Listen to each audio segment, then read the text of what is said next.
service terminates here. That was the affectionate message from Phil Sayers' family today as they announced his death from cancer. Yes, you might remember Phil as a newsreader on this programme back in the 1980s. If not, you will almost certainly know his voice. You will. Phil's dulcet tones have announced delayed trains, leaves on the line, and warned tube passengers to mind the gap for more than a decade. And he did it all from a recording studio in Bolton, as Jill Dummigan reports. This is where all your pledges come in, here at the telephone area in our big studio. In the 1980s, Phil Sayer was a familiar face in the North West as a BBC regional TV presenter.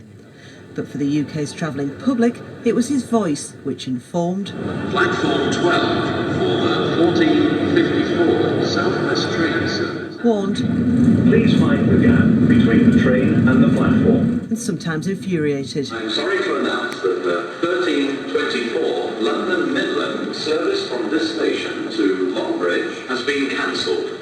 Phil forged a career as a voice-over artist with his wife Eleanor Hamilton, profiled in this local TV feature in 2010. I was always told when I was first being trained by a chap who's still in the business, who's very, very good at it, better than I am. When you start to feel slightly ridiculous in yourself, you're probably just about getting it right. All it is actually just a very exaggerated version of your real self.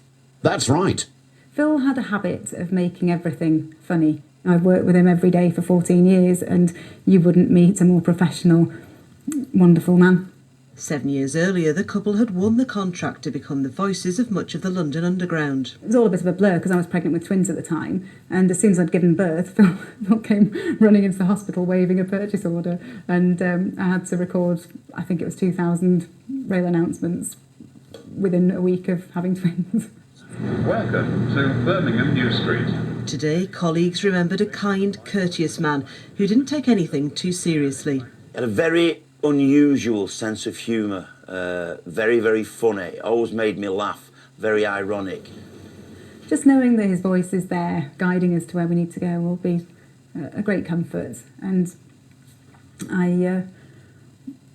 we'll miss him, but we'll miss him every day. But knowing that his voice is out there, and we still have the recordings, we still have plenty of outtakes,